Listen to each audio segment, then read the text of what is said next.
Sehingga kami yang mendengar tidak hanya sebagai pendengar firman, tetapi kami mampukan kami sebagai pelaku firman Tuhan. Dan juga gereja-gereja kami Tuhan semuanya Tuhan berkati sehingga menjadi garam bagi terang dunia. Ya Tuhan Allah Bapa, kiranya yang hendak kami sampaikan di hadirat-Mu, tapi kami yakin dan percaya Bapa, semua itu terang di hadapan-Mu. Kiranya kehendak-Mu lah Bapa yang terjadi. Inilah Tuhan Tuhan Bapa, inilah Tuhan Tuhan kami yang kami naikkan demi anak-Mu, Yesus Kristus, Tuhan dan Juru Selamat kami yang hidup. Amin. Kita lanjutkan dengan prosesi penyalaan lilin. Kami harapkan untuk memimpin para inang purkota kita pada malam hari ini, dan para perwakilan penyalaan lilin untuk maju ke depan menghadap ke altar. Mewakili panitia Amang Frans Gultom, kami harapkan maju ke depan. Mewakili pengurus Amang Johan Sihombing, kami harap maju ke depan. Mewakili anggota penguat Amang B Huta Barat, kami harap maju ke depan. Dan mewakili anak kami Damai Sinaga, kami harap maju ke depan. Kita akan melakukan prosesi penyalaan lilin, kami serahkan kepada peserta.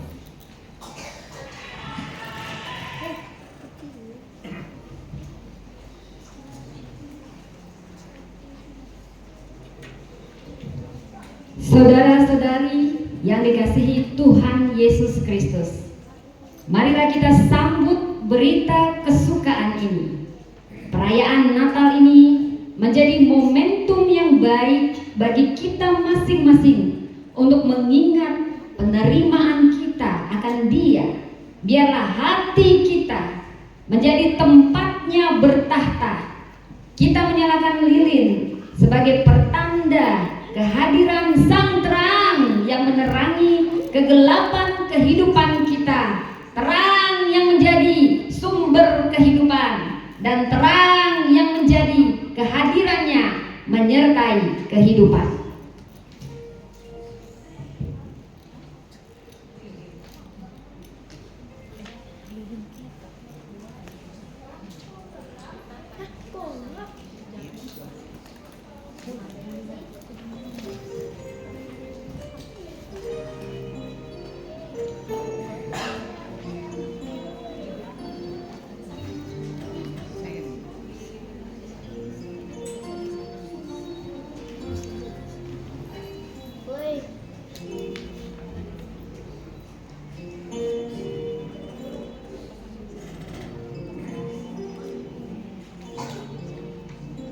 Marilah kita bernyanyi dari buku ND nomor 54, Sonami Borninai.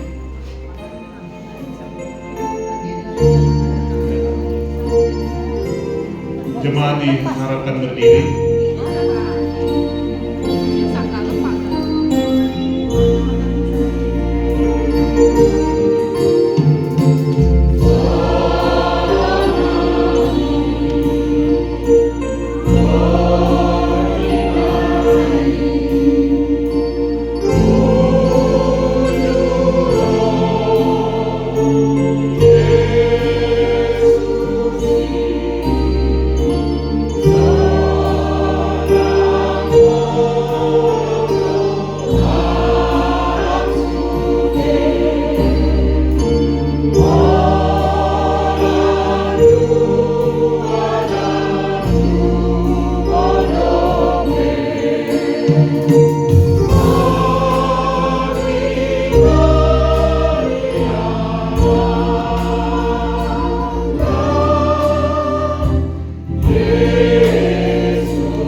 Horas.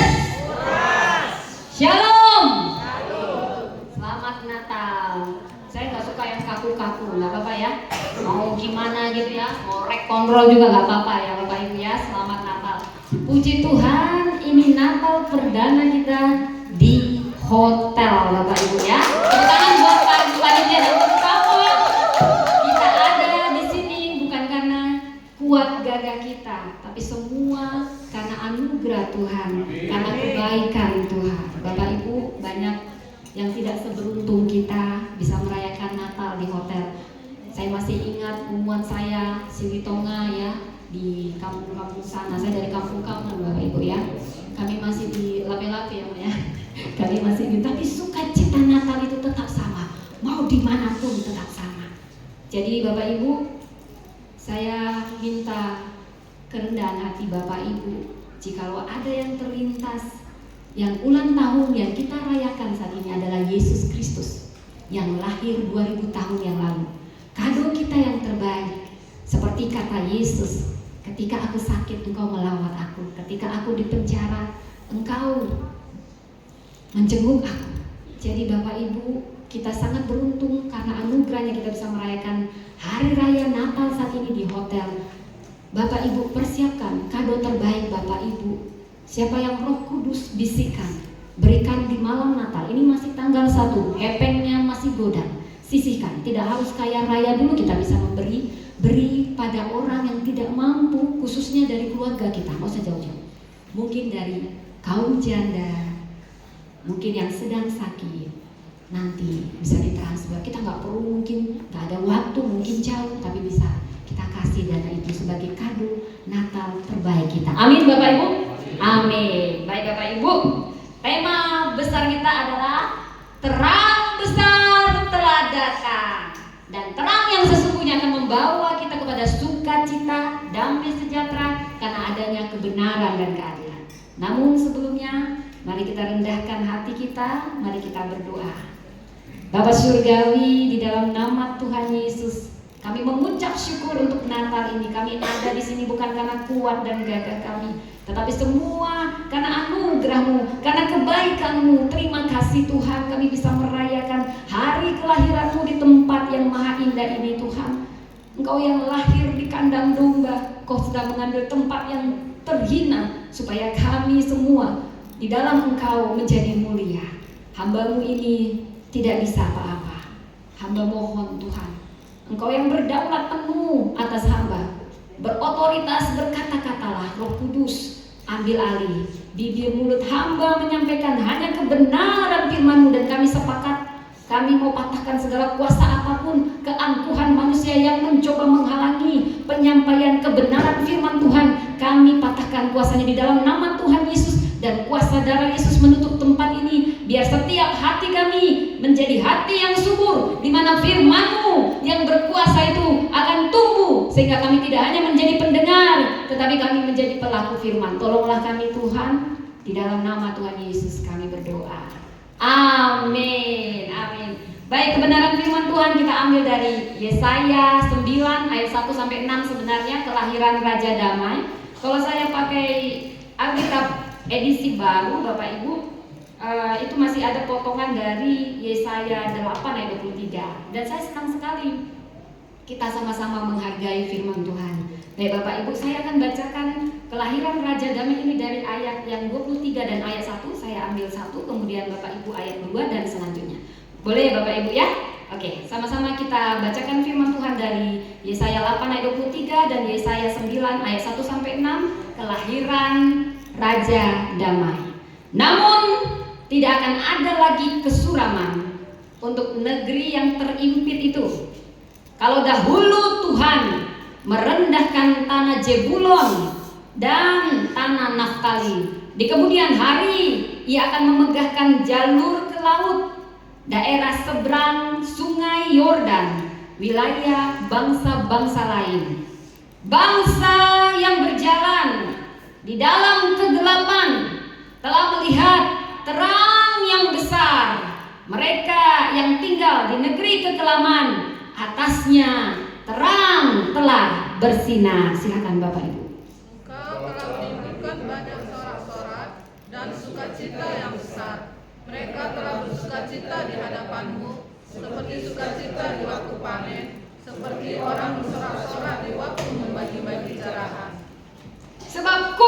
yang menekannya, dan gandar di atas bahunya, serta tongkat si penindas telah kau patahkan seperti pada hari kekalahan Midian.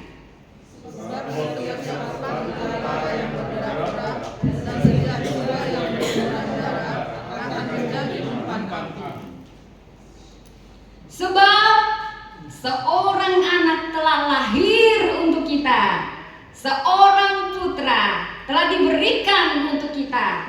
Tampuk pemerintahan ada di atas bahunya, dan namanya disebut orang Penasehat Ajaib, Allah yang perkasa, Bapa yang kekal, Raja Damai.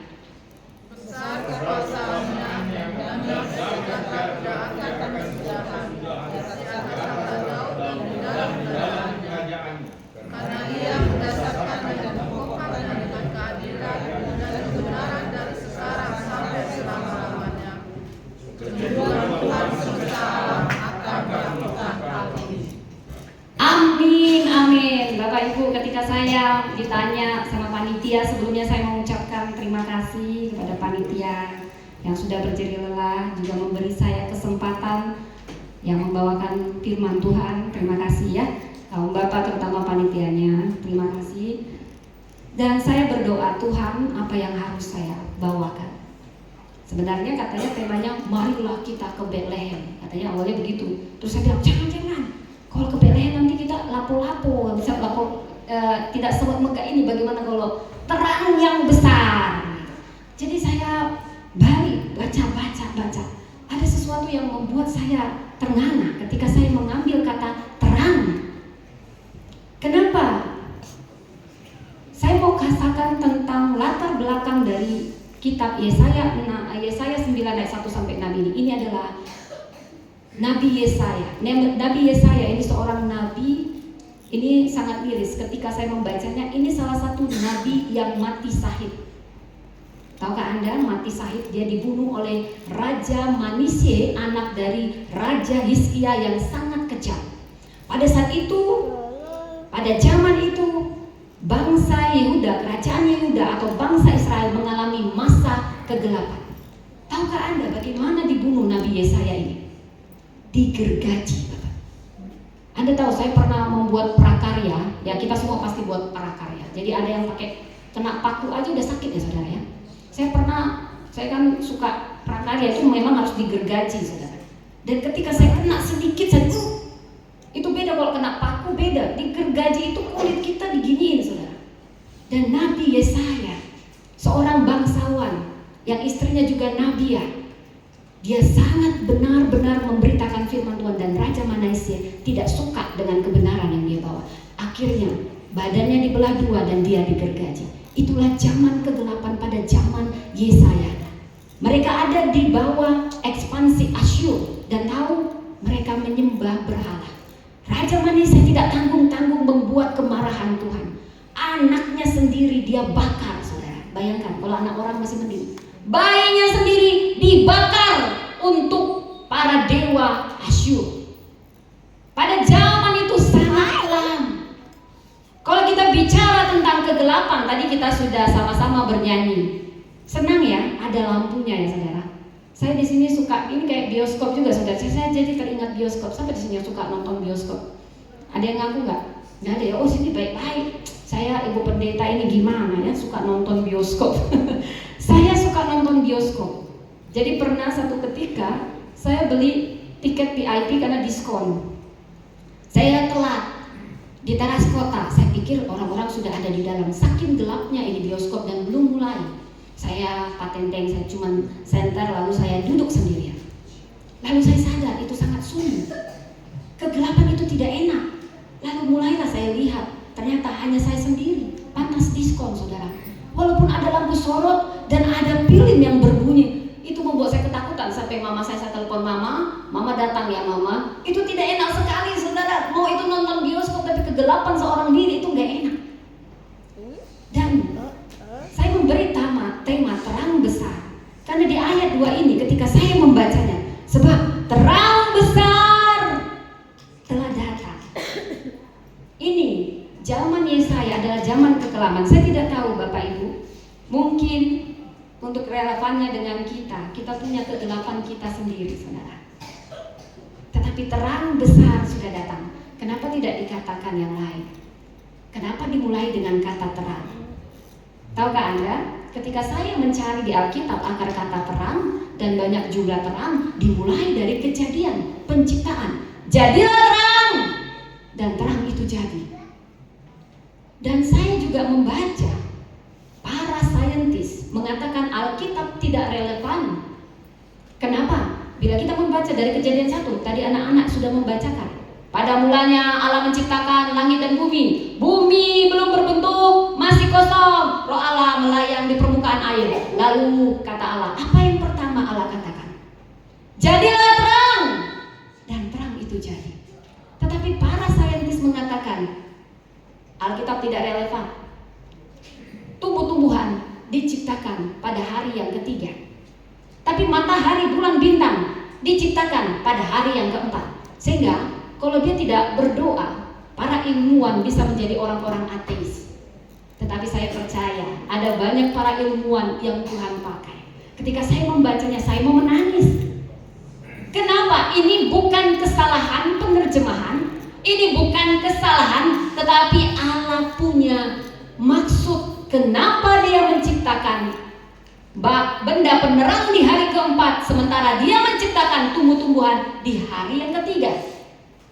Karena Dia mau menunjukkan bahwa terang yang sesungguhnya bukan matahari, bahwa Dialah terang yang sesungguhnya lebih terang dari matahari. Ketika Dia datang, jadilah terang. Dia tidak menciptakan apa-apa sebelum Dia katakan jadilah terang. Ketika kita padamkan lampu ini, lalu kita nyalakan terang, kita hanya menyalakan stop on gitu ya, nggak usah disuruh khusus gelap. Kalau sudah didatangkan terang, kita nggak perlu mengutuki kegelapan. Saat terang datang, maka kegelapan pergi.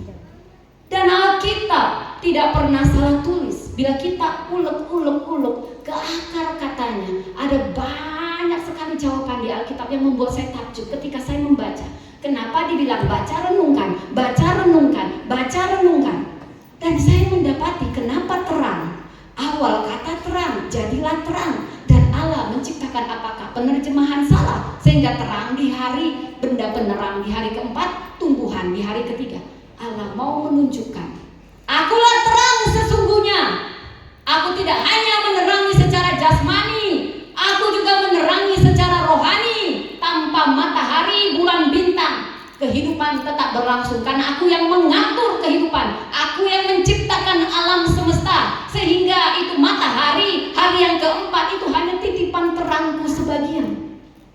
Dan bila kita lompat ke Wahyu, bila kita bicara tentang kekekalan, kita tidak perlu lagi matahari, bulan, bintang, karena sinar kemuliaan Allah yang akan menyinari kita. Kenapa harus digambarkan terang? Terang adalah simbol keselamatan, pengharapan, sukacita. Dan sebaliknya, kegelapan adalah kejahatan, dosa.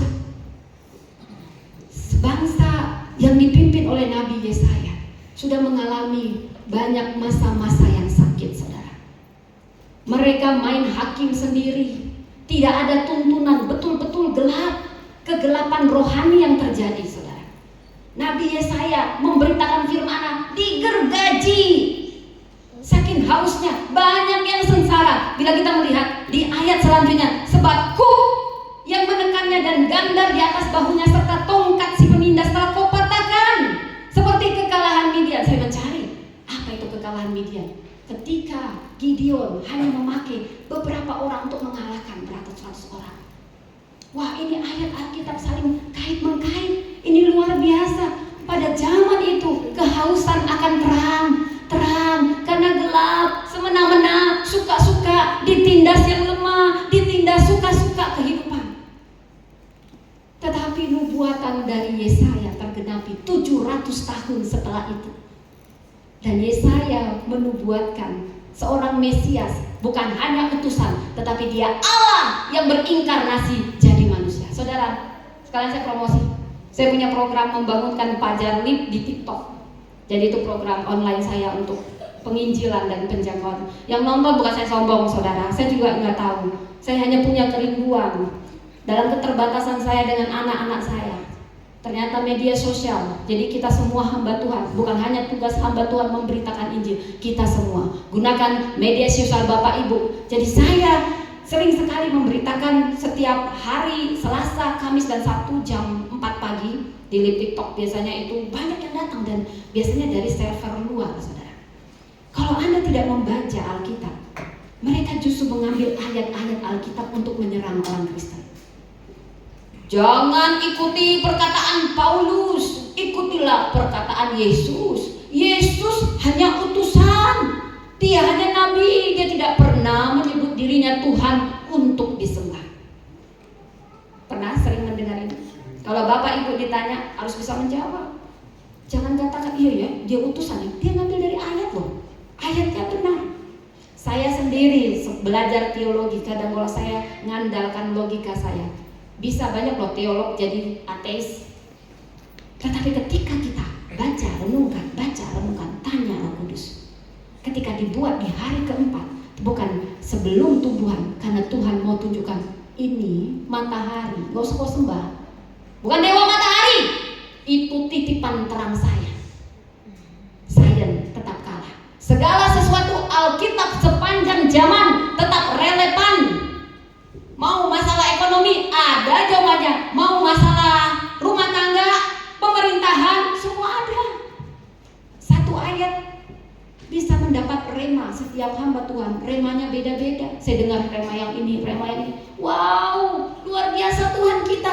Dia memakai semua kita untuk melengkapi, karena kita tubuh Kristus. Perbedaan kita justru kekayaan tubuh Kristus. Dan saudara, ketika saya katakan, saya membawa firman ini tadi pagi, saudara, aduh merepet semuanya. Kalau saya ikutin, dia ambil ayat-ayat, bener ayatnya. Utusan dia gak pernah loh, Yesus gak pernah dia bilang dia Tuhan. Ngapain kalian sembah? Tetapi gak usah muluk-muluk Bapak Ibu. Pesan Natal malam ini, nubuat 740 sebelum kelahiran Yesus, kita bisa mempertahankan dengan bangga bahwa Yesus bukan sekedar utusan, tetapi dia adalah Tuhan, dia adalah Allah, dia adalah terang itu. Dia menciptakan bersama-sama Allah Bapa, Anak, dan Roh Kudus. Jadilah terang, dan terang itu jadi. Mereka satu kesatuan yang esa. Dan ketika dikatakan, sebab ini kuncinya Bapak Ibu, kalau bisa dihafal malam ini ya. Dan yang menghafal, by the way saya punya hadiah-hadiah dari Afghanistan, ini dititip sama suami saya, saudara ya. Katanya, Mama jadi Santa Claus dong, bagiin, ya Papa gak bisa hadir. Jadi saya senang sekali buat Bapak Ibu yang tidak hanya sekedar dengar tapi mencatat Bapak Ibu ya. Ya kalau bisa dicatat, kalau ditanya, tadi maknanya apa? Makanan Natalnya apa? Paling tidak Anda bisa menjawab. Yesaya 9 ayat 5. Sebab seorang anak telah lahir untuk kita, seorang putra telah diberikan untuk kita. Tambuk atau lambang pemerintahan ada di atas bahunya, dan namanya disebutkan orang Penasehat Ajaib, Allah yang perkasa, El Gibor, Bapa yang kekal, Raja Damai. Ini jawaban satu ayat ini bisa Anda ulek-ulek. Kalaupun Anda tidak sempat mengulek-ulek untuk mengatakan bahwa Yesus bukan sekedar utusan, tetapi dia adalah Tuhan, dia adalah Allah. Karena apa? Karena dia penasehat ajaib. Kenapa dia disebut penasehat ajaib? Terang besar Yesus Kristus itu menerangi kita dengan berperan sebagai penasehat ajaib. Adakah di sini konselor Bapak Ibu? Atau pernah pergi ke konselor? Saya pernah Bapak Ibu ya. Mahal. Ke psikolog aja mahal, ke psikiater mahal ya. Udah gitu ngantri panjang. Udah gitu kan, kalau kita misalnya, bukan saya yang ke psikiater ya, tapi pernah kita itu ke konselor wajib, konselor pernikahan sebelum nikah. Itu mahal juga, bayar saudara ya. Itu kadang mereka cuma omdo saudara. Ya saya juga pernah jadi konselor, saya nggak ngerasain yang dia rasain ya. Dia lagi konseling ya. Banyak yang konselor sama saya lewat DM TikTok, DM Instagram. Ibu, masalah perselingkuhan suami saya, Ibu, bagaimana ya? Ibu, bagaimana saya sebenarnya kadang-kadang gimana ya jawabnya ya, karena saya nggak menjalani semua. Ibu, saya pernah masa lalu begini, ibu, ini. Kadang saya juga pernah di posisi yang saya konseling. Tapi kadang-kadang saya pikir semuanya omong doang. Kadang-kadang, iya saya mengerti perasaan Anda harus setia, harus begini. Kadang itu aja mah, bisa, omong doang kadang. Tetapi penasehat ajaib, kenapa dia disebut penasehat ajaib? Dia 100% Allah, dia 100% manusia. Dia imam besar yang turut merasakan apa yang kita rasakan. Dan nasihatnya, kebijaksanaannya, hikmatnya, tiada tara, tiada banding, tidak bisa dibandingkan apapun. Anda mau konseling kapan saja, tidak perlu antri, tidak perlu bayar, dan ada setiap saat. Aku pernah dilukai, aku pernah dihianati, aku pernah. Yesus kita tidak ada yang seperti dia. Dia 100% merasakan apa yang kita rasakan sehingga dia menjadi imam besar. Karena itulah dia disebut penasehat ajaib, dinubuatkan 700 tahun. Bukankah itu mengagumkan? Raja segala raja. Dan dia disebut Allah yang perkasa. Bila kita lihat bahasa Ibrani El Gibor, ketika saya membaca juga peperangan, ini nama yang sama yang dikenakan di perjanjian lama. Artinya apa? Artinya Yesus juga ada di situ. El Gibor, julukan untuk Allah Bapa, Anak dan Roh Kudus, menunjukkan keilahian Yesus, bukan sekedar utusan, tapi dia Tuhan. Kenapa dia disebut Allah yang perkasa? Pertama, karya penebusan salibnya. Dia perkasa mengalahkan maut yang paling sulit dikalahkan. Dia bisa turun dari salib itu ketika diolok-olok. Hai Raja, katanya kau anak Allah, turun dari salib itu. Bisa, tapi misinya akan gagal. Dia 100% manusia, 100% Allah. Memang harus dalam rupa manusia yang menanggung dosa itu, dan tidak boleh berdosa. Tidak ada yang bisa. Artinya Yesus, dan dia mengalahkan maut. Dia turun kerajaan maut. Dia mau mengalahkan maut. Dia perkasa. El Gibor ketika Gideon berperang, itu juga kata yang sama, El Gibor. Dan Yesus mendapat julukan itu sebelum dia lahir, El Gibor, Allah yang perkasa. Dan kita juga menyebutnya Bapa yang kekal. Apakah dia sama dengan Allah Bapa? Ada yang bilang ya, waktu nanya Pak, ini saya bingung ini ya, Allah Bapa, Anak dan Roh Kudus ya. Ini orang yang nanya orang Papua. Gak usah bingung. Itu semua ada jawabannya di situ. Jadi ini sama nggak? Allah Bapa, Anak dan Roh Kudus. Jadi disebut Bapa yang kekal, mau menunjukkan bahwa Yesus juga punya sifat Bapa. Bapa itu apa? Seperti bapak-bapak di sini ya. Kalau bapak-bapaknya kerja, itu wajib. Kalau ibu-ibunya nggak kerja, nggak apa-apa. Tapi jangan sampai kebalik ya. Ibu-ibunya kerja, bapak-bapaknya nggak. Kenapa? Karena yang menjadi tanggung jawab dalam suatu kepala adalah Bapa sebagai penyedia, pemelihara. Bapa yang kekal, pemelihara. Jadi Yesus bukan hanya anak Allah, tapi dia juga punya sifat Bapa. Ini menunjukkan kesatuannya dengan Allah Bapa. Kenapa disebut Bapa yang kekal? Karena dia, kita semua pada akan, ini cuma nunggu antrian Bapak Ibu ya. Pada saatnya kita semua akan mati. Kita punya orang tua terbatas. Orang tua kita juga, saya sudah meninggal, papa saya. Tetapi Bapa yang kekal, dia pemelihara, dia orang tua yang tidak terbatas. Dia Alfa dan Omega, yang awal dan yang akhir. Dia tidak pernah bisa dibatasi apapun. Kita di perantauan, kita terbatas mengawasi anak-anak kita, dan anak-anak kita terbatas meminta pemeliharaan kita. Tetapi Bapa yang kekal tidak terbatas. Dia punya lengan yang kekal, yang kuat untuk menopang kita.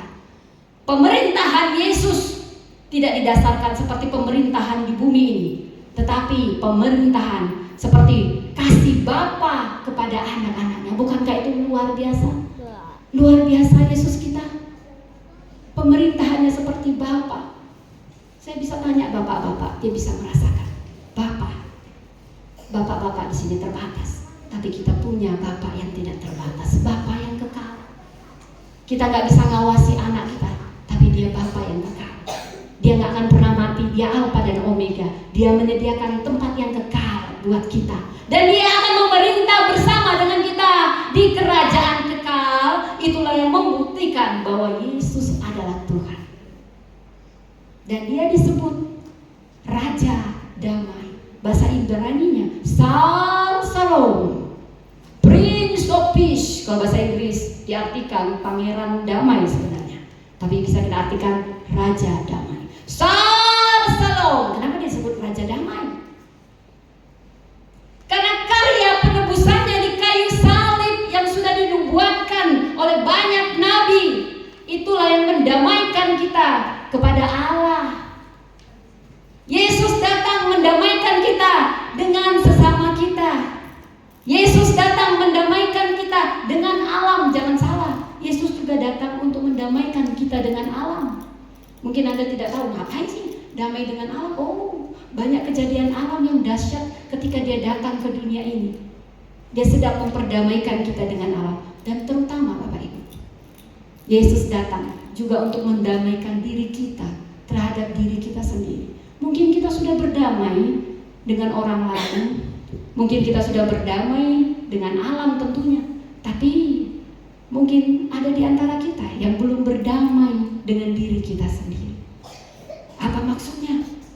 Mungkin ada di antara kita yang masih suka menyalahkan diri kita untuk kesalahan yang pernah kita lakukan. Saat ini Bapak Ibu, terang besar itu mau mengatakan, aku mau bawa damai. Apapun yang pernah kau lakukan yang salah di masa lalu, yang membuat dirimu selalu menyalahkan dirimu, stop. Semerah apapun dosamu, kubuat putih seperti salju. Jadi Bapak Ibu, mungkin Anda sudah berdamai, saya tidak tahu Bapak Ibu, tapi mungkin Anda tidak sadar, Anda tidak pernah berdamai dengan diri Anda sampai saat ini. Putuskan malam ini berdamai dengan dirimu sendiri. Karena Raja Damai itu datang untuk membawa perdamaian, sukacita, sekalipun ada tantangan. Jangan bilang hidup ini kalau nggak ada tantangan bukan hidup. Hidup kalau nggak ada tantangan bukan hidup, saudara. Tetapi yang membedakan kita ketika Raja Damai ada di hati kita, saat tantangan sebesar apapun, ada damai sejahtera yang nggak bisa kita jelaskan. Saat ada masalah, kita tetap bisa bersukacita karena kehadiran terang besar itu membawa damai di hati kita. Bapak Ibu, apa yang membedakan orang dunia dengan orang Kristen? Kapan ya, kok bisa ya artis-artis itu bunuh diri ya? Dia kurang kaya apa? Dia kurang cantik apa? Dia kurang tenar apa? Semua yang aku mau ada pada dia. Dia bunuh diri seperti Marilyn Monroe yang tidak kalah cantik sama saya. Bahkan mungkin saya lebih cantik dari Marilyn Monroe, saya bilang. Saya pede. Karena Marilyn Monroe tidak punya Tuhan Yesus, tapi saya punya Tuhan Yesus. Damai sejahtera yang Tuhan beri berbeda dengan damai sejahtera yang dunia ini beri. Semu. Tapi apapun tantangannya, ketika Paulus dan Petrus ada di penjara, damai sejahtera tetap ada pada mereka. Mereka bernyanyi, dan apa yang terjadi? Terlepas semuanya. Damai sejahtera senantiasa ada di hati kita ketika Raja Damai itu kita persilakan masuk di hati kita. Jadi apa pesannya dari sini? Terang besar telah hadir. Saya tidak tahu Bapak Ibu, apa kegelapan Anda selama ini. Tapi yang mau saya katakan pesan Natal malam ini, terang besar telah datang. Dan saat terang itu masuk ke dalam hati kita, kita sebagai pengikutnya harus memancarkan terang itu. Jadi pesannya bagi kita semua saudara, setelah kita mendengarkan apa yang menjadi pesan Natal, bahwa seorang anak telah lahir bagi kita yang disebut terang besar. Dia penasehat ajaib kita. Dia Allah yang perkasa. Dia Bapa yang kekal, Raja Damai. Maka kita semua yang hadir di sini, buka hatimu Bapak Ibu, persilahkan Raja Damai itu. Dia dulu lahirnya di kandang domba. Saya mikir-mikir, Tuhan, kenapa kau harus pilih kandang domba? Kenapa kau harus pilih Bethlehem? Tahukah Anda di ayat 1, saya sebenarnya di ayat 23, ngapain ini masuk Tuhan? Kalau kelahiran Raja Damai. Namun tidak akan ada lagi kesuraman untuk negeri yang terhimpit itu. Kalau dahulu Tuhan merendahkan tanah Zebulon dan tanah Naftali, lalu saya cari-cari. Ini Galilea, ini Nazaret, ini Bethlehem. Adakah sesuatu yang baik datang dari Nazaret? Kenapa Yesus mesti lahir di Nazaret? Kenapa mesti lahir di Bethlehem? Kalau kita selidiki geografis, ini yang paling kecil. Kenapa dia selalu pilih yang paling rendah dan paling kecil? Karena dia mau melakukan terobosan dari kelahirannya, dari pelayanannya, dari kebangkitannya, dari kenaikannya. Mau dia lahir di kandang domba, mau dia lahir di palungan. Semiskin-miskinnya kita, tidak ada yang mau lahirnya di kandang domba. Tapi Raja segala raja, penasehat ajaib itu, Allah yang perkasa itu, Bapa yang kekal itu, Raja damai itu, memilih kandang domba agar tidak ada yang minder di dunia ini untuk menghampiri dia. Serendah-rendahnya, yang paling rendah sudah kuambil anakku. Dia mati di kayu salib. Bila kita baca Alkitab, itu hanya tempat orang terkutuk, dan dia sudah ambil tempat terkutuk itu, saudara. Bukankah ini suatu sukacita yang besar? Terang yang besar itu tidak bisa digelapkan oleh apapun, sehina apapun. Karena yang hina jadi mulia, yang miskin jadi kaya. Karena ada terang besar, maka dia pilih yang paling rendah supaya semuanya tercakup. Amin Bapak Ibu. Undang terang besar itu masuk dalam hati. Kita sebagai pengikut Kristus, kita harus berani bayar harga dan berkomitmen memancarkan terang besar itu. Jangan kita terang hanya di tempat terang. Jadilah terang di tempat gelap. Di tempat kerjamu yang gelap itu, beranikah kau jadi terang? Gak usah muluk-muluk, gak usah jauh-jauh. Adakah integritasmu sebagai anak-anak terang? Atau kamu ikut-ikutan sama aja? Malam ini tetapkan komitmen kita memancarkan terang Tuhan, terang yang besar. Amin Bapak Ibu. Amin. Mari kita bersatu dalam doa. Bapak Surgawi, terima kasih untuk firman-Mu. Kau terang yang besar, Kau penasehat kami yang ajaib, yang bisa merasakan yang kami rasakan. Engkau Allah yang perkasa, yang telah mengalahkan maut untuk kami. Engkau Bapa yang kekal, yang memelihara kami dan memberi kami hidup kekal. Dan Engkau juga Raja damai yang telah mendamaikan kami dengan Allah, dengan alam, dengan sesama dan diri kami sendiri. Tinggallah di hati kami. Tidak lagi tinggal di tempat hina Tuhan, tetapi apapun yang hina menjadi mulia di dalam Engkau. Lahirlah di hati kami pribadi lepas pribadi. Dan tolong kami Roh Kudus menjadi pelaku firman-Mu, memancarkan terang itu di kegelapan dunia ini. Dalam nama Tuhan Yesus. Amin. Amin semuanya Bapak Ibu. Bolehkah saya undang dulu? Mari kita ucapkan selamat Natal satu sama lain. Gak apa-apa ya?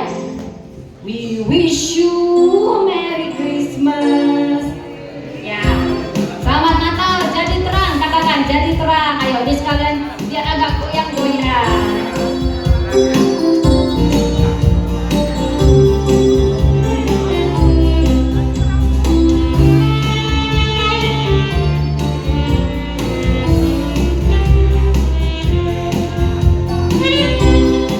Oke.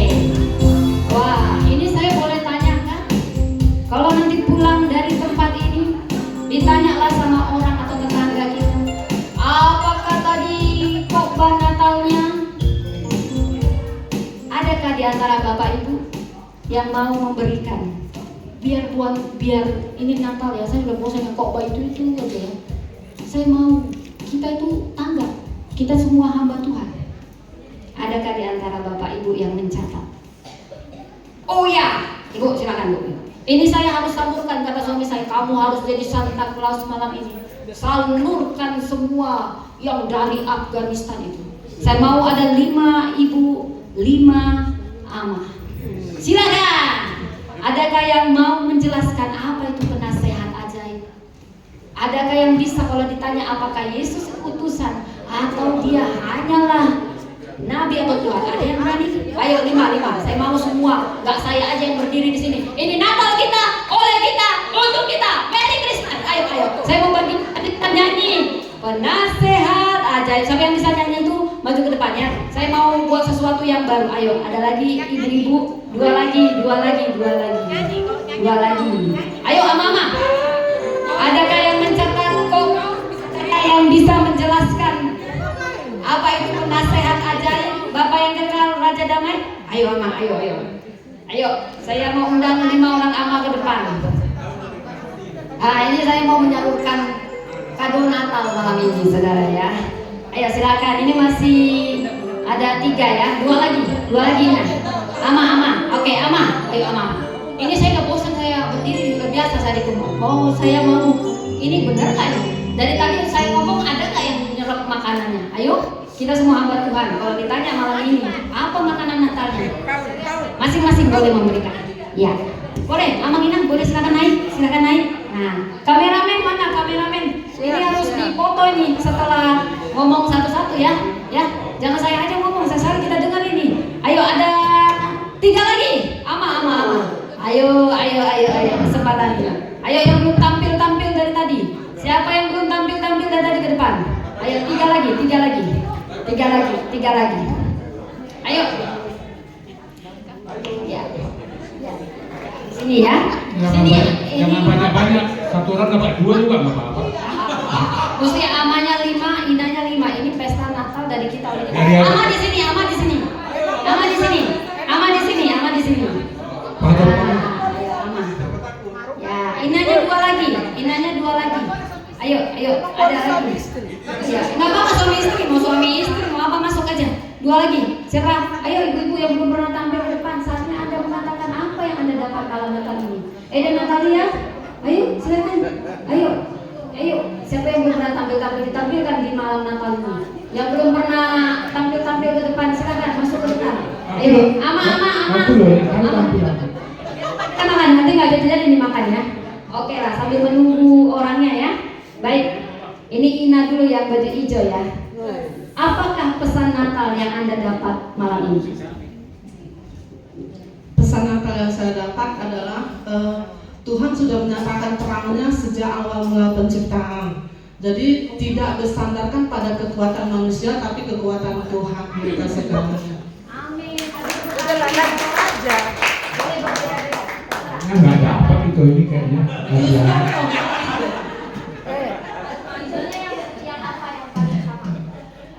Terang yang datang dari Tuhan itulah yang membuat kita hidup jadi lebih hidup. Keren bos. Kayaknya biasa aja. Ini kan sekali jangan terlalu kaku bapak ibu. Ya, ini Natal oleh kita, untuk kita, dan kita persembahkan untuk kemuliaan Tuhan. Ya, terus harus semua begini. Ayo kasih pesan Natalnya apa? Ya kan harus dong berani. Jangan yang ngomong itu aja ini saya. Ayo yang belum pernah tampil nanti istrinya. Opung Bara, ayo. Jaga cucu dia kan. Ayo, Opung Bara. Aku sekarang. Oh, belum satu lagi. Kau nih masih 1. Ayo, ya silakan.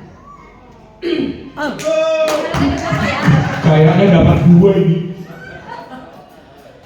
Jadi dari yang saya simak dari tadi, memang terang itu bukan benda, ya, bukan benda-benda yang ada saat ini kita lihat gitu. Kalau itu nggak ada terus terang itu jadi nggak ada gitu.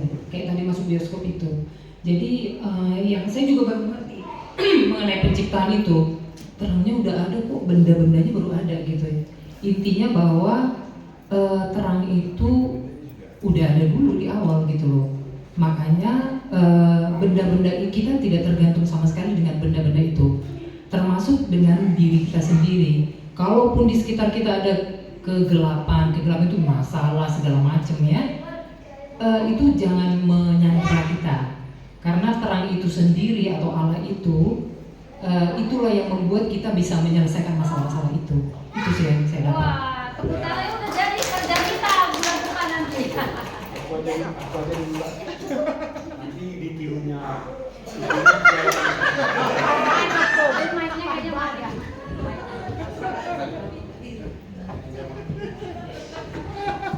Ayo Ina, ada 2 lagi loh kesempatan. Jadi sebenarnya jawabanku sama dengan gurunya. Berarti Nada Om Kristus. Ubala yang meniru. Oh iya sama, jadi cukup lah. Enggak. Jadi pertama mirip sama dengan Nyonya Nada Inang Kristus. Agak terkesima aku tadi khotbahnya Ibu Rizky Adamaris gitu. Ternyata penciptaan terang itu di hari keempat bukan hanya masalah matahari, masalah terang dunia sesungguhnya. Agak terkesima saya. Itu yang pertama, mirip-mirip dengan Nyonya Dada Inang Kristus. Saya itu punya pendapat yang lain, perihal yang lain. Penasihat ajaib, penasihat berarti menasihati orang yang perlu nasihati. Yang dinasihati itu kan selalu punya masalah. Ajaib tidak biasa. Jadi kalau penasihat ajaib, ya tentu Tuhan Allah. Kalau penasihat biasa, ya manusia. Tidak selalu sempurna nasihat manusia untuk mengatasi masalah manusia. Jadi Yesus Kristus memang betul penasihat ajaib. Masalah Anda, masalah akan terselesaikan dengan tuntas. Kira-kira gitulah pemahamanku masalah penasihat ajaib. Bukan penasihat biasa seperti manusia. Jadi jangan terlalu dipuji aku, nanti tinggi hati aku. Memang hebat aku memang. Ibu pendeta jangan ditepuk tangan. Kalau ditepuk tangan aku makin tinggi hati, makin timbul dosa-dosa. Ya kan itu ini. Mau lihat ya? Ya, jadi begitu banyak hari ini isi dari renungan kita ya, termasuk yang saya dapatkan tentang pembelajaran tentang Tritunggal ya, yang saya dapatkan begitu. Kita umat Kristiani sangat sering dan sangat banyak yang belum paham mengenai Tritunggal. Apa itu Tritunggal? Dan bahkan mungkin kalau ditanya kita satu persatu belum paham itu sebenarnya Tritunggal itu. Tapi tadi sekilas cukup banyak yang saya dapatkan dari pengertian Tritunggal. Kalau ditanyakan kepada saya tentang isi Natal atau tema hari ini juga cukup banyak, terutama untuk terang ya. Jadi benar Allah menciptakan pertama itu adalah terang ya. Hari kemudian dia baru menciptakan matahari kan begitu ya. Memang terang itu sangat dibutuhkan dalam kehidupan ya. Terang itu akan menerangi hidup kita, dan terang itu akan merubah segalanya untuk kita. Jadi terang sangat perlu dalam kehidupan kita. Itu yang saya dapatkan. Mudah-mudahan teman saya bisa nambah. Tes. Udah dikasih dia belum? Oh. Baik. Saya sih mirip lah dengan Om Ubara ya, bahwa dikatakan di sini kita terang besar ya. Artinya sudah datang Tuhan kita, bukalah hati kita untuk menyelesaikan segala permasalahan kita. Itu yang pertama. Dan yang kedua, di kehidupan nyata jadilah terang. Terang itu ternyata bukan lagi PLN, tapi terang ini adalah terang yang datang dari Tuhan kita, dan terjemahkanlah dalam kehidupan kita bahwa di tempat kerja kita harus bisa menjadi terang, menjadi contoh, berintegritas, tidak ikut-ikutan. Tapi ketika orang melihat, oh itu Pak Sidabutar memang dia adalah anak Tuhan yang menunjukkan terang itu kan, yang berintegritas. Amin.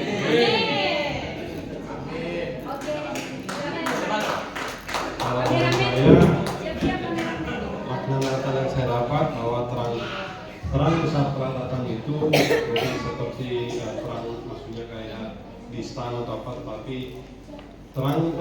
terang besar itu datang di kandang domba yang sangat hina. Artinya apa? Kita merendahkan diri Tuhan sudah membuat kita supaya kita tidak itu tadi apa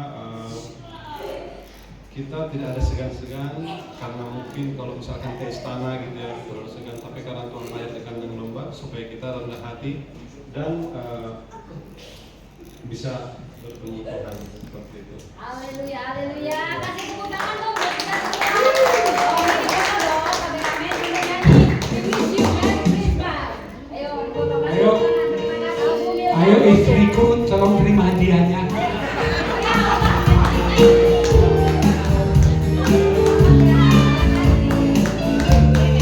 Soalnya dari istriku yang maksa aku ke sini.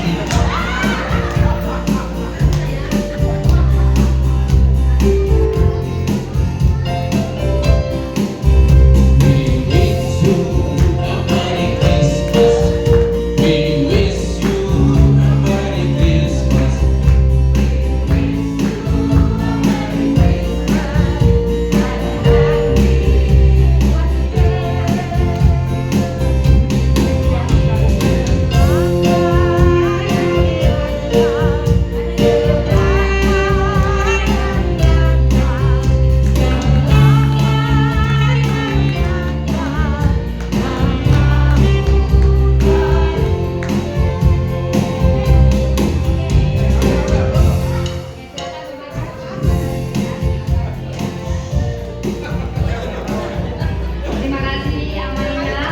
Mohon maaf saya buat seperti ini supaya kalau kita pulang jangan yang diingat cuma hotelnya, tapi diingat makanan rohaninya.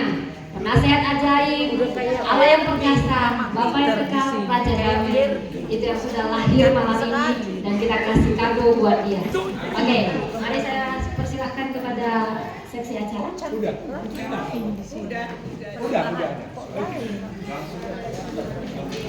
Oke, kita bernyanyi ya. Bernyanyi sambil mengumpulkan persembahan, berikan yang terbaik Bapak Ibu. Hari ini hari Natal, kalau boleh kasih persembahan yang jauh beda. Dan pesan Natal tadi, apa yang Roh Kudus lintaskan di hati Anda, mulai dari keluarga Anda yang mungkin yang sakit, yang di penjara, yang mungkin lama Anda tidak bertemu bersama, kasih kado Natal malam ini ya. Oke, mari kita bernyanyi Hai Siarkan di Gunung. Musik sambil mengumpulkan persembahan. Beri yang terbaik. Ini hari Natal Bapak Ibu. Siarkan di gunung, ibu kita di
Saudara-saudaraku yang kekasih, sebagai tanda bahwa Kristus telah lahir dalam hati dan hidup kita, nyanyikanlah pujian bagi namanya, karena dialah pengasih yang membebaskan. Marilah kita menerima Sang Juru Selamat yang telah lahir itu ke dalam hidup kita, karena dialah yang menyembuhkan luka-luka kita, dan dialah yang patut untuk dipuji dan disembah. Nyanyikanlah puji-pujian bagi Allah, karena dialah pencipta dan yang memelihara ciptaannya. Allah yang mengatur langit, lautan, daratan, angkasa, dan bahkan semua yang hidup di dalamnya. Semuanya itu dikenali oleh Allah. Dialah yang patut untuk dipuji dan disembah. Pujilah Tuhan dengan keagungan dan kerendahan hati. Bersukacita dan semangatlah, karena kita telah menang. Apapun yang terjadi dalam hidup kita, Tuhan telah hadir untuk menyelamatkan kita orang berdosa ini. Marilah kita berdoa untuk menyerahkan persembahan kita kepada Tuhan.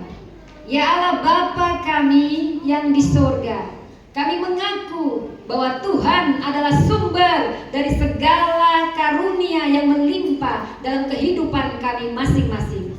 Sebagian daripada karunia itu kami serahkan kembali sebagai persembahan kepada Tuhan.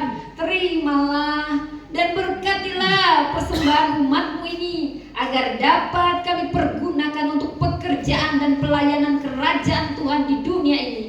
Bukalah hati kami untuk mengenal betapa banyak berkat dan karunia yang kami peroleh dari Tuhan, supaya kami senantiasa bersyukur kepadamu di dalam nama Yesus Kristus Tuhan kami. Amin. Marilah kita sama-sama mengucapkan doa Bapa kami.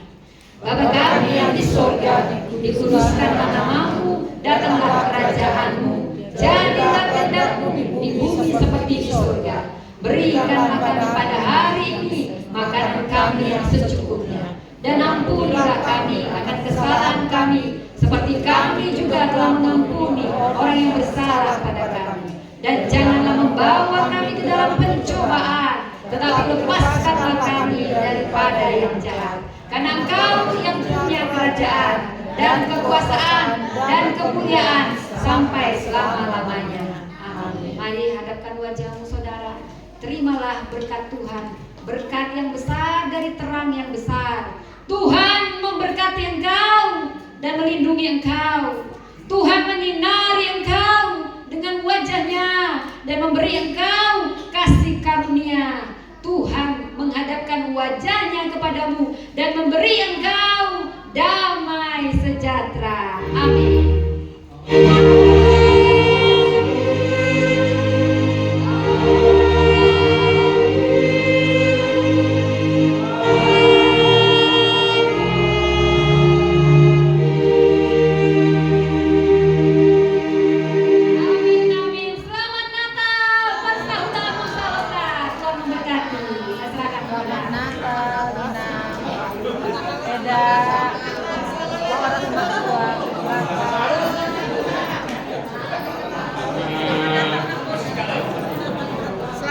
Bapak Ibu yang berbahagia, diminta untuk duduk kembali.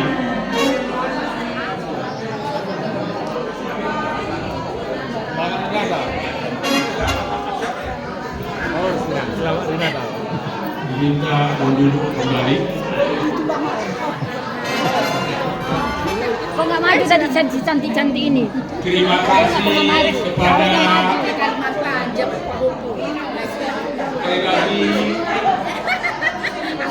duduk kembali.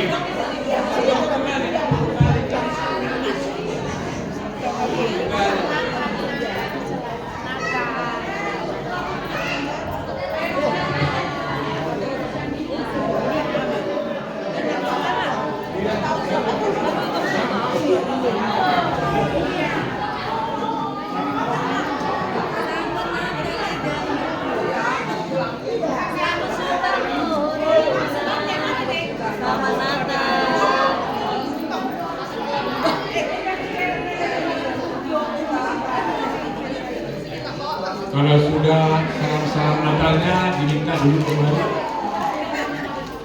Amang Inam yang sudah bersalam-salaman, karena kita mau melanjutkan acara kita kembali, mohon untuk duduk kembali di tempat kita masing-masing ya.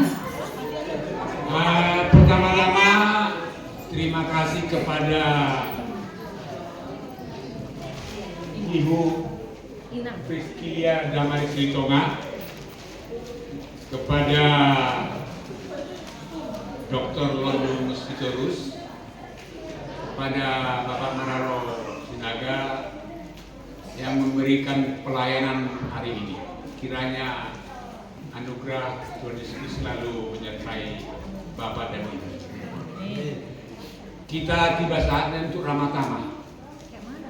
Seperti biasa Ramatama yang banyak acaranya, tapi yang utama biasanya makan dan door prize. Kenapa itu yang utama? Itu yang sangat menggairahkan untuk manusia ya. Namun sebelum kita menginjak ke makan bersama, kami persilakan kata sambutan dari Kata sambutan kita dengarkan dulu dari Ketua Panitia Natal, Amang Frans Gultom. Waktu dan tempat kami persilahkan.